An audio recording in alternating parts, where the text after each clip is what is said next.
Hello everyone. तो स्वागत है आप सभी का इनऑर्गेनिक केमिस्ट्री की एनसीईआरटी मास्टर क्लास में, जिसमें आज के लेक्चर में अपन पीरियोडिक टेबल चैप्टर को कंप्लीटली रिवाइज करेंगे NCERT based assertion reason and statement based question की हेल्प से। जैसा कि अपन ने इनऑर्गेनिक केमिस्ट्री की 15 डेज की जो सीरीज स्टार्ट की थी, जिसमें अपन 15 दिन में कंप्लीट इनऑर्गेनिक केमिस्ट्री को खत्म करने वाले हैं, जिसमें अपन एनसीईआरटी की थ्योरी को रिवाइज करेंगे, नोट्स को रिवाइज करेंगे, प्रीवियस ईयर क्वेश्चन करेंगे, एनसीईआरटी के सारे क्वेश्चन करेंगे और साथ ही आपको ये सब करने के बाद एक वीडियो लेक्चर मिल रहा है मेरे द्वारा, जिसमें अपन इन सब चीजों को रिवाइज कर कर एक अच्छे जो इंपॉर्टेंट टॉपिक्स है उनको रिवाइज कर कर उनके ऊपर बेस्ड एक ऐसे assertion reason and statement based question करेंगे जो नीट में पूछे जा सकते हैं। तो उसी का पार्ट है और ये डे 3 की जो वीडियो है वो आपको मिल रही है। आपको डे 1 और 2 पर क्या करना था, ये सारी अपडेट मैंने अपने टेलीग्राम चैनल पर दे रखी है। अगर आप मेरी सीरीज से नहीं जुड़े तो टेलीग्राम चैनल का लिंक नीचे डिस्क्रिप्शन बॉक्स में जाकर ज्वाइन कर लो। वहां डे टू डे जो भी टारगेट है वो मैं आपको बताता रहता हूं। साथ ही आपको अगर डिटेल चाहिए इस सीरीज की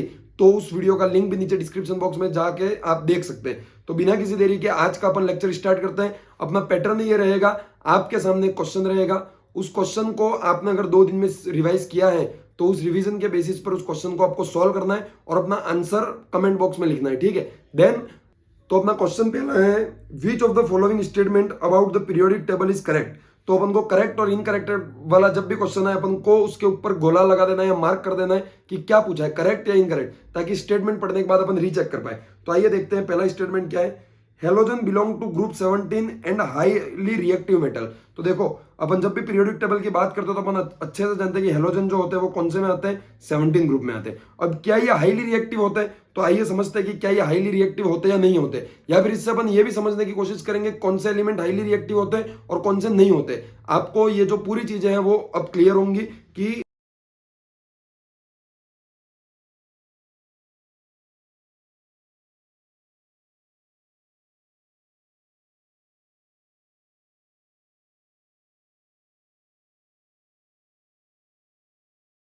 अगर हेलोजन के पास वो 17 ग्रुप का है तो आउटर शेल में कितने इलेक्ट्रॉन है, 7 इलेक्ट्रॉन है सर। अगर 7 इलेक्ट्रॉन है तो एक बात ध्यान से समझिएगा कि 7 इलेक्ट्रॉन है तो इसको अपना ऑक्टेट पूरा करने के लिए कितने इलेक्ट्रॉन चाहिए, 1 इलेक्ट्रॉन। मतलब अगर इसको 1 इलेक्ट्रॉन कहीं से मिल गया, कैसे मिल सकता है, या तो कोई दूसरा एलिमेंट है वो एक इलेक्ट्रॉन को लूज करे और वो इस इलेक्ट्रॉन को गेन कर ले तो इसके ऊपर नेगेटिव चार्ज आ जाएगा तो उसको इलेक्ट्रॉन मिल सकता है, या फिर किसी के साथ सिंगल बॉन्ड बनाकर इलेक्ट्रॉन को शेयर कर ले तो 1 इलेक्ट्रॉन बढ़ सकता है। मतलब अगर 1 इलेक्ट्रॉन इसको मिला तो क्या हो जाएगा, इसका ऑक्टेट जो है वो कंप्लीट हो जाएगा। और हर एलिमेंट क्या चाहता है, स्टेबल होना चाहता है, और वो स्टेबल कब हो पाता है, जब उसका ऑक्टेट पूरा होता है। तो 17 ग्रुप के जो भी मेंबर हैं, जितने भी एलिमेंट है, उन सबको ऑक्टेट पूरा करने के लिए केवल कितना इलेक्ट्रॉन चाहिए, 1। तो वो हमेशा यही टेंडेंसी रखेंगे, हमेशा यही चाहे कि हम किसी ना किसी से रिएक्शन कर ले, किसी ना किसी से बॉन्ड बना ले, ताकि हम अपना ऑक्टेट पूरा कर सके, जिस कारण से उनको क्या कहते हैं, हाईली रिएक्टिव एलिमेंट। तो चाहे वो 17 हो या फिर फर्स्ट हो,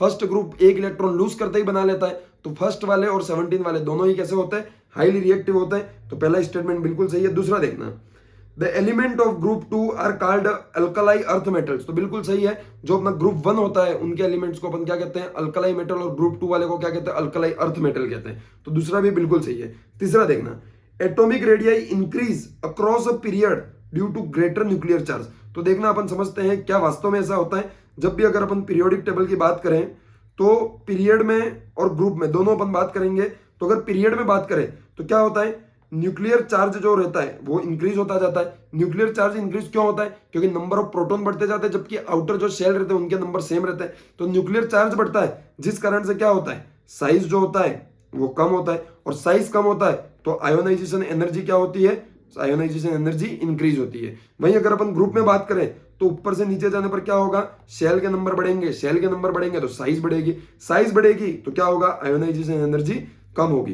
तो यहां क्या दे रखा है, atomic radii increase across a period. Sorry यहां बात कर रहे हैं रेडियस की। तो देखो जैसे जैसे साइज इंक्रीज होगी, तो सॉरी अपन पीरियड में बात करें, जैसे जैसे साइज डिक्रीज होगी एटॉमिक रेडियाई भी क्या हो जाएगी, डिक्रीज होती जाएगी। तो एटॉमिक रेडियाई डिक्रीज होगी, और यहां क्या लिख रखा है, इंक्रीज अक्रॉस अ पीरियड। तो ये तो बिल्कुल ही गलत हो गया। एटॉमिक रेडियाई पीरियड में क्या होती है, डिक्रीज होती है, जिसी कारण अपना क्या होता है, आयोनाइजेशन एनर्जी बढ़ती है। नेक्स्ट बात करें, चौथा स्टेटमेंट है, lanthanoid and actinoid are placed separately below the main periodic table. तो बिल्कुल सही बात है। अपनी जो पीरियोडिक टेबल है उसमें 4 मेन पार्ट्स होते हैं, S block, P block, D block और एफ ब्लॉक। तो एस, पी और डी तीनों को एक साथ रखा गया, जबकि एफ में लेंथेनॉइड और एक्टेनॉइड्स आते हैं जिनको बहुत ही अलग नीचे से रखा गया है। तो ये भी सही है, एनसीईआरटी की लाइन है चारों चार, जिसमें से दूसरा और चौथा स्टेटमेंट सही है। तो अपना आंसर नंबर बी जो है वो क्या हो जाएगा, सही हो जाएगा। आइए चलते हैं क्वेश्चन नंबर 2 की ओर। क्वेश्चन नंबर 2 क्या है, असर्जन है noble gases are highly ionization enthalpy. जो नोबल गैसेज होते हैं उनकी आयोनाइजेशन एंथैल्पी हाई होती है। रीजन है नोबल गैसेज है कंप्लीटली फिल्ड आउटर शेल। तो दोनों स्टेटमेंट सही है या नहीं, आइए अपन समझते हैं। अगर बात करें नोबल गैसेज की, तो नोबल गैस मतलब 18 ग्रुप के, नोबल गैस का मतलब क्या हो गया, 18 ग्रुप के। ठीक है, अब समझना है 18 ग्रुप नोबल गैस मतलब अपने दिमाग में क्या आना चाहिए, स्टेबल कॉन्फ़िगरेशन। स्टेबल कॉन्फ़िगरेशन मतलब कि इनका जो आउटर शेल है वो कैसा है, फुल है। आउटर शेल फुल है मतलब इनका ऑक्टेट कंप्लीट है, ऑक्टेट कंप्लीट है। अब ऑक्टेट कंप्लीट है, हर एलिमेंट यही चाहता है पीरियोडिक टेबल या पूरी केमिस्ट्री में कि वो अपना ऑक्टेट कंप्लीट कर स्टेबल हो जाए। बट नोबल गैसेस क्या है, जिनका ऑक्टेट पहले से कंप्लीट है। तो आयोनाइजेशन एनर्जी होती क्या है, आयोनाइजेशन एनर्जी होती है कि फर्स्ट इलेक्ट्रॉन को लूज करना। एक इलेक्ट्रॉन निकालने के लिए आपको जो एनर्जी लगानी पड़ेगी उसी को अपन क्या कहते हैं, आयोनाइजेशन एनर्जी। तो अगर इनका ऑक्टेट पहले से कंप्लीट है तो वो क्यों इलेक्ट्रॉन निकालना चाहेंगे, वो इलेक्ट्रॉन निकालना कभी नहीं चाहेंगे क्योंकि उनका ऑक्टेट पूरा है, वो पहले से स्टेबल है। तो अगर आपको 18 ग्रुप वालों में से या नोबल गैसेस में से आयोनाइजेशन एनर्जी लगाकर इलेक्ट्रॉन निकालना है तो वो आयोनाइजेशन एनर्जी की वैल्यू जो है वो बहुत ही ज्यादा होगी। और मतलब लगभग इम्पॉसिबल सी बात है कि किसी स्टेबल एलिमेंट में से आप एक इलेक्ट्रॉन को निकाल दे। तो सीधी सी बात है कि नोबल गैसेस है हाई आयोनाइजेशन एंथैल्पी, बिल्कुल सही बात है। एंड क्यों होता है, तो रीजन में लिख रहेगा नोबल गैस है वो कंप्लीटली फिल्ड आउटर सेल। तो दोनों ही सही है और करेक्ट एक्सप्लेनेशन है, आंसर जाएगा both assertion and reason are true and reason is correct explanation of assertion. आइए देखते हैं नेक्स्ट थर्ड क्वेश्चन। असर्शन है third ionization energy of phosphorus is larger than sulphur. Reason है there is a larger amount of stability associated with field S and P subshell which correspond to having 8 electron in valence shell of an atom or ion। तो आइए समझते हैं क्या है। देखो अगर अपन बात करें नाइट्रोजन ऑक्सीजन, नाइट्रोजन के नीचे कौन आता है, फॉस्फोरस, और ऑक्सीजन के नीचे कौन आता है, सल्फर। अगर इनके आउटर सेल में अपन नॉर्मली बात करें तो क्या होता है S2P3, और इनकी बात करें तो क्या होता है इनके अंदर भी होता है S2 और P4। तो देखिए अगर आप नाइट्रोजन की बात करेंगे तो इनके पास कैसा है, हाफ फील्ड है। जैसा नाइट्रोजन में होगा वैसा ही फास्फोरस में होगा, जैसा ऑक्सीजन में होगा वैसा ही सल्फर में होगा। और इनके पास एक इलेक्ट्रॉन लूज करने के बाद क्या हो जाएगा, हाफ फील्ड हो जाएगा। और हाफ फील्ड की भी स्टेबिलिटी क्या होती है, ज्यादा होती है। तो नॉर्मली अगर अपन फर्स्ट आयोनाइजेशन एनर्जी की बात करें तो फर्स्ट आयोनाइजेशन एनर्जी ग्रुप में जाने पर, नाइट्रोजन से ऑक्सीजन जाने पर आयोनाइजेशन एनर्जी बढ़ती है। तो नॉर्मली ऑक्सीजन की ज्यादा होनी चाहिए थी, बट हाफ फील्ड के कारण किसकी ज्यादा होती है, नाइट्रोजन की ज्यादा होती है। और सल्फर और फास्फोरस में किसकी ज्यादा होती है, फास्फोरस की ज्यादा होती है। ठीक है, बात करें अगर सेकंड की तो सेकंड किसकी ज्यादा होगी, एक इलेक्ट्रॉन लूज करने के बाद अगर अपन कॉन्फ़िगरेशन देखें तो इसका हो जाएगा S2P2, इसका हो जाएगा S2P3। तो अब P3 किसके पास है, ऑक्सीजन और सल्फर के पास। तो सेकंड जो है वो किसकी ज्यादा होगी, ऑक्सीजन और सल्फर की। अगर अपन बात करें थर्ड की तो इसके पास हो जाएगा S2P1 और इसके पास हो जाएगा S2P2। अब S2P2 तो देखो इसके पास P1 है तो एक इलेक्ट्रॉन निकालते ही वो स्टेबल कॉन्फ़िगरेशन प्राप्त कर लेगा। तो स्टेबल प्राप्त करने के लिए वो एक इलेक्ट्रॉन आसानी से लूज करेगा, तो फिर भी इसकी कम होगी और किसकी ज्यादा होगी, ऑक्सीजन और सल्फर की। कभी भी first second third ionization energy पूछी जाए तो हमेशा आप उसका कॉन्फ़िगरेशन लिखे, विन्यास लिखे और फिर आप डिफाइन करें कि क्या होगा। नॉर्मली जो ट्रेंड होते हैं वो पीरियड में जाने पर आयोनाइजेशन एनर्जी बढ़ती है, ग्रुप में कम होती है। बट जब भी ऐसे बात की जाए कि आपको एक्सेप्शन दिए जाए या फिर किसी पर्टिकुलर एलिमेंट की बात की जाए तो आपको लिख कर देखना चाहिए। आपको किसी भी चीज को रटना नहीं चाहिए कि हाँ यहाँ से यहाँ जाने पर बढ़ती है, यहाँ कम होती है। लिखे कॉन्फ़िगरेशन और कंसेप्ट को समझे। आयोनाइजेशन एनर्जी मतलब इलेक्ट्रॉन निकालना। किसमें इलेक्ट्रॉन निकालना आसान होगा, जिसमें निकलने के बाद स्टेबिलिटी मिले, और किसमें मुश्किल होगा, जो पहले से स्टेबल है। तो ये चीजें समझने के बाद अपन को ये पता पड़ता है कि अपना असर्शन जो है वो भी सही है और रीजन जो है वो भी सही है, और दोनों ही करेक्ट एक्सप्लेनेशन है। आंसर फिर से अपना क्या हो जाएगा, A. Question number 4, manganese has less favourable electron affinity than its neighbours on either sides. The reason में देख रखा है the magnitude of an element elements electron affinity only depend on the elements valence shell electron configuration. तो देखिए अब बात कर रहे हैं अपन ने आयोनाइजेशन एनर्जी की बात कर ली, अब बात करते हैं इलेक्ट्रॉन एफिनिटी। इलेक्ट्रॉन एफिनिटी जो है वो आयोनाइजेशन एनर्जी से जस्ट उल्टा है। जस्ट उल्टे का मतलब आयोनाइजेशन एनर्जी का मतलब है इलेक्ट्रॉन निकालने के लिए देने वाली एनर्जी, और इलेक्ट्रॉन गेन एंथैल्पी या फिर एफिनिटी का मतलब है एक इलेक्ट्रॉन जोड़ने के लिए लगने वाली एनर्जी। वो एनर्जी लग भी सकती है और देनी भी पड़ जा सकती है। तो एंडोथर्मिक एंड एक्सोथर्मिक दोनों ही प्रोसेस होते हैं, ठीक है, इलेक्ट्रॉन गेन एंथैल्पी के केस में। तो यहां पर ये बोल रखा है कि जो मैग्नीज है, मैग्नीज किस में आता है भाई साहब, तो मैग्नीज किस में आता है, डी ब्लॉक में आता है। एटॉमिक नंबर क्या है, ब्रैकेट में आपको पहले ही दे रखा है 25 है, 25 है मतलब इसके पास कॉन्फ़िगरेशन में क्या है, D5 है। ये बात आपको क्लियर है, D5 है मतलब हाफ फील्ड है, हाफ फील्ड मतलब स्टेबल है। अब स्टेबल है तो फिर वही कंसेप्ट, जो स्टेबल है वो अपने अंदर इलेक्ट्रॉन क्यों जोड़ना चाहेगा, नहीं जोड़ना चाहेगा। इस कारण से मैग्नीज के पहले जो 24 नंबर पर है और बाद में जो 26 नंबर पे है, दोनों की से ही इसकी जो इलेक्ट्रॉन एफिनिटी है वो क्या होगी, कम होगी। तो ये स्टेटमेंट जो है अपना पहला बिल्कुल सही है। रीजन क्या दे रखा है, देखो यहां लिख रखा है कि the magnitude of an elements electron affinity only depend on the elements valence shell electron configuration. तो बिल्कुल सही है कि उसका जो वैलेंस शेल का कॉन्फ़िगरेशन है उस पर डिपेंड करती है कि उसकी इलेक्ट्रॉन एफिनिटी क्या होगी। तो यहां भी असर्शन भी सही है, रीजन भी सही है और करेक्ट एक्सप्लेनेशन है, आंसर हो जाएगा ए। नेक्स्ट 5वां क्वेश्चन देखते हैं। Helium has a lowest ionization energy among all the elements.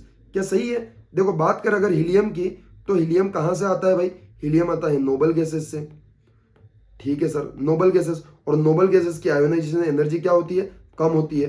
तो हीलियम की कम है, सही बात है, पर क्या लिख रखा है, देखो एक बार आप, लोवेस्ट आयोनाइजेशन एनर्जी कम होती है, बट क्या लोवेस्ट होती है, ऐसा बिल्कुल नहीं है। आप देखो जैसे हीलियम, नियोन, जैसे जैसे आप नीचे जाते जाओगे 18 ग्रुप में, वैसे वैसे आपको क्या देखने को मिलेगा, आयोनाइजेशन एनर्जी कम होती मिलेगी। तो हीलियम से तो और लोगों की भी कम है जो उसके एक ग्रुप में नीचे आते हैं, इस कारण से हीलियम की लोवेस्ट नहीं है, मतलब अपना जो असर्शन है वो तो गलत है सर। और रीजन की बात करें तो electron affinity value of metal are generally low while those of non metal are high. अब बात करें मेटल और नॉन मेटल की, जब भी मेटल और नॉन मेटल का केस आए आपको क्या करना है, एस ब्लॉक और पी ब्लॉक की कंपैरिजन करनी है, एस ब्लॉक और पी ब्लॉक की कंपैरिजन करनी है। तो अपन को यहाँ इलेक्ट्रॉन एफिनिटी की कंपैरिजन करनी है। तो देखो यहाँ क्या लिख रखा है कि electron affinity value of metal are generally low. तो बिल्कुल सही है भाई कि मेटल की जो इलेक्ट्रॉन एफिनिटी होती है वो कम होती है। एस ब्लॉक के अंदर कौन आते हैं, फर्स्ट वाले और सेकंड वाले, वो हमेशा ये चाहेंगे कि हम इलेक्ट्रॉन लूज करें। क्यों, फर्स्ट के पास जो कॉन्फ़िगरेशन है उसमें पी में कितने इलेक्ट्रॉन, सॉरी उसके पास उसको पूरा करने के लिए कितने इलेक्ट्रॉन चाहिए, ऑक्टेट 7 इलेक्ट्रॉन चाहिए, दूसरे वाले को 6 इलेक्ट्रॉन चाहिए। अब वो 6 इलेक्ट्रॉन जो है वो कभी ले तो नहीं पाएगा, तो वो क्या करेगा, इलेक्ट्रॉन लूज करके स्टेबल होना चाहेगा। जैसे कि मैं एग्जांपल लेता हूं सोडियम का, सोडियम के पास क्या है, S2P1। तो अब अगर उसको ऑक्टेट पूरा करना है तो उसके पास दो ऑप्शन है, या तो वो 1 इलेक्ट्रॉन ऑफ P लूज कर दे, और दूसरा ऑप्शन है कि वो 7 इलेक्ट्रॉन जो है वो गेन कर ले। तो मुश्किल काम कौन सा है, 7 इलेक्ट्रॉन गेन करने वाला, तो वो ये काम क्यों करेगा, वो इलेक्ट्रॉन लूज करेगा। इस कारण से जो मेटल की इलेक्ट्रॉन एफिनिटी है, इलेक्ट्रॉन एफिनिटी का मतलब इलेक्ट्रॉन गेन करना, वो बहुत ही कम होती है, वो बहुत ही कम प्रीफर करता है कि हम इलेक्ट्रॉन गेन कर अपना ऑक्टेट पूरा करें। तो दूसरा वाला रीजन जो है वो तो सही है, तो आंसर हो जाएगा D, assertion is false and reason is true.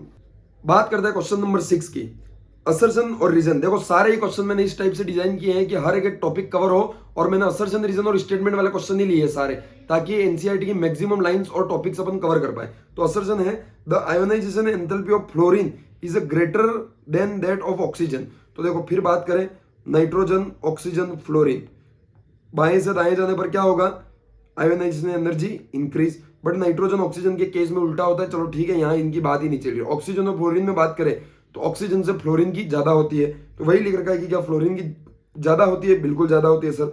उसके बाद लिख रखा है fluorine has a smaller atomic size than nitrogen. तो बिल्कुल सही है, ऑक्सीजन से फ्लोरीन की ओर जाओगे तो न्यूक्लियर चार्ज जो है वो इंक्रीज होगा, जिस कारण से जो साइज है वो क्या होगी, डिक्रीज होगी, जिस कारण से आयोनाइजेशन एनर्जी इंक्रीज होगी। तो दोनों ही स्टेटमेंट सही है और करेक्ट एक्सप्लेनेशन आंसर हो जाएगा ए। नेक्स्ट है 7वां क्वेश्चन। देखो आयोनाइजेशन एनर्जी का बार बार क्वेश्चन इसलिए पूछे जा रहे हैं क्योंकि बहुत ही इंपॉर्टेंट टॉपिक है। हर साल नीट में पीरियोडिक टेबल का एक क्वेश्चन आयोनाइजेशन एनर्जी से आपको जरूर मिलेगा।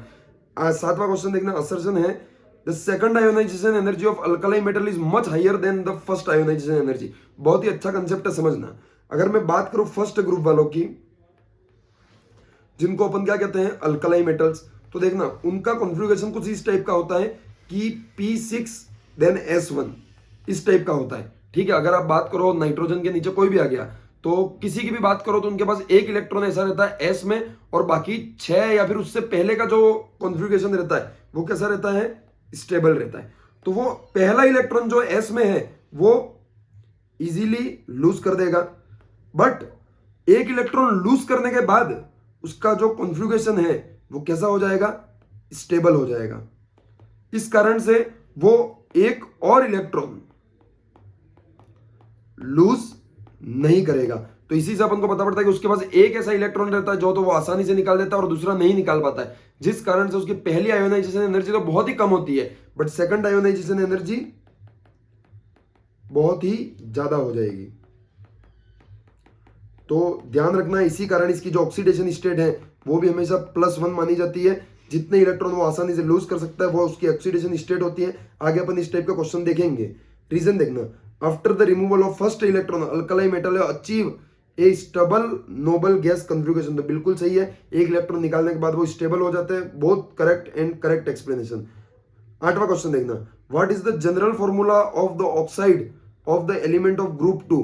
तो देखिए ग्रुप टू की वैलेंसी कितनी होती है सर, ग्रुप 2 की वैलेंसी होती है 2, तो ग्रुप 2 की वैलेंसी 2 है तो मैं उसको M मान रहा हूं। तो M की वैलेंसी कितनी है, 2 है। और बात करें अगर ऑक्साइड की, तो ऑक्सीजन के पास वैलेंसी कितनी होती है, उसकी भी 2 होती है। तो दोनों का क्रॉस मल्टीप्लाई कर दो तो फॉर्मूला आ जाएगा M2O2, और 2 से 2 कैंसिल तो MO। तो MO अपना फॉर्मूला हो जाएगा, जैसे कि R हो, यहाँ M की जगह R मान रखा है, कोई बात नहीं, उस तरह से हो जाएगा। 9वां क्वेश्चन देखना, असर्शन है filling of 4p orbital start with gallium with electronic configuration 4s2 3d10 4p1। तो बिल्कुल सही है कि 4p ऑर्बिटल जो होते हैं उनकी स्टार्टिंग जो होती है वो गैलियम से होती है सर, आप पीरियोडिक टेबल में देख सकते हैं। और उनका जो कॉन्फ़िगरेशन होता है वो कैसा होता है, D10 के बाद P4p1 होता है। तो बिल्कुल सही है कि जो फोर्थ पीरियड रहता है उसमें आता है गैलियम, और पहला इलेक्ट्रॉन जो होता है 4p का वो गैलियम में जाता है। तो असर्शन सही है। और reason 3d orbital get completely filled at copper with electronic configuration this, बिल्कुल गलत है। कॉपर का इलेक्ट्रॉनिक कॉन्फ़िगरेशन ये नहीं होता है। मैं आपको ये कहूंगा कि 30 तक और लेंथेनाइड ऑक्टेनॉइड के जितने भी इलेक्ट्रॉन कॉन्फ़िगरेशन है वो आप किसी भी ट्रिक से याद कर सकते हैं। ट्रिक अगर आपको जाननी है तो कमेंट में कमेंट करें, अगर मैक्सिमम कमेंट आते हैं तो मैं आपको एक शॉर्ट वीडियो के थ्रू याद करवा दूंगा। पहला सही है, दूसरा गलत है, आंसर हो जाएगा C। क्वेश्चन नंबर 10, असर्शन है actinide show greater variety in oxidation state compare to lanthanoid. तो बिल्कुल सही है, एक्टेनॉइड जो होता है वो लेंथेनॉइड की कंपैरिजन में ज्यादा वैरायटी दिखाता है ऑक्सीडेशन स्टेट में। आप जब उनका टेबल देखेंगे जिसमें कॉन्फ़िगरेशन और ऑक्सीडेशन स्टेट दे रखी है, तो एक्टेनाइड बहुत सारी अलग अलग टाइप के आपको ऑक्सीडेशन स्टेट दिखाते हुए नजर आएंगे। ऐसा क्यों, रीजन है, तो रीजन में लिख रखा है कि actinoid have 5f orbit which are more diffused and allow greater participation in bonding. तो बिल्कुल सही है, दोनों ही स्टेटमेंट सही है और करेक्ट एक्सप्लेनेशन है। एक्टेनॉइड और लेंथेनॉइड के जितने भी इंपॉर्टेंट कंसेप्ट है वो मैंने कवर करने की कोशिश की है, जिसमें से पहला इंपॉर्टेंट कंसेप्ट जो अभी अपन ने डिस्कस किया कि एक्टेनॉइड हायर वैरायटी में ऑक्सीडेशन स्टेट बताते हैं, क्योंकि उनका जो ऑर्बिट है, आउटर ऑर्बिट, वो ज्यादा क्या करता है, पार्टिसिपेशन करता है बॉन्डिंग में। तो क्वेश्चन नंबर 11 देखते हैं, across a period increasing nuclear charge outweighs the shielding. तो देखिए जैसे जैसे आप पीरियड में जाएंगे क्या होगा, शेल तो जो रहेंगे वो सेम रहेंगे, बट नंबर ऑफ इलेक्ट्रॉन्स जो है वो बढ़ते जाएंगे। नंबर ऑफ इलेक्ट्रॉन बढ़ते जाएंगे बट शेल सेम रहेंगे। तो ध्यान रखना, शील्डिंग जो है वो किसके कारण होती है, शेल के कारण होती है। तो शेल तो सेम है, जिस कारण से शील्डिंग इतनी ज्यादा प्रभावी नहीं रहेगी, बट न्यूक्लियर चार्ज जो है वो बढ़ता जाएगा, क्योंकि प्रोटॉन भी क्या है, बढ़ते जाएंगे। प्रोटॉन बढ़ते जाएंगे, न्यूक्लियर चार्ज भी जो है वो बढ़ता जाएगा। न्यूक्लियर चार्ज बढ़ता जाएगा तो शील्डिंग से ज्यादा प्रभावी कौन होगा, न्यूक्लियर चार्ज होगा, जैसे जैसे आप पीरियड में जाएंगे। तो पहला स्टेटमेंट बहुत ही अच्छा है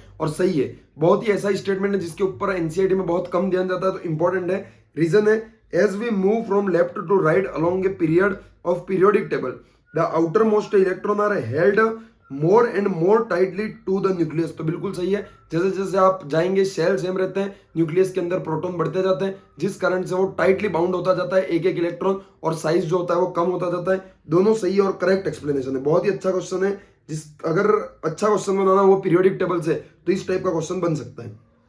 12वां क्वेश्चन देखना, असर्शन है the atomic radii of the elements following the lanthanoids are smaller than expected. The atomic radii of elements following the lanthanoids are smaller than expected. तो बिल्कुल सही है। ये बात कहां किस बात की चल रही है? लेंथेनॉइड कॉन्ट्रैक्शन की। तो लेंथेनॉइड के बाद जितने भी एलिमेंट आते हैं उन सबकी एटॉमिक रेडियाई क्या होती है?